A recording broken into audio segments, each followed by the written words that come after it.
Lumutang at lumipad nga ba ang pari na to habang nagmimisa? Mga kaibigan, ito ay si Saint Joseph ng Cupertino, isang Italian priest at isa siya sa may pinakamahiwagang kwento sa kasaysayan ng Kristyanismo. Ayon dito, habang siya ay nagsasagawa ng misa noong taong 1630, ay ikinagulat na lang ng lahat ang kanilang nakita dahil bigla na lang daw siyang lumutang. Sinubukan pa raw itong hilain ng isa sa mga tao doon, ngunit nagpatuloy-tuloy lang ang kanyang paglipad.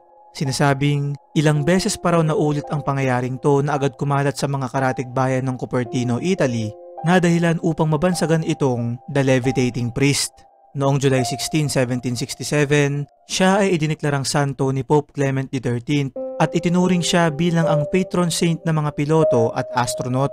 Noong 1962 naman ay ginawan pa nga ito ng palabas na pinamagatang The Reluctant Saint.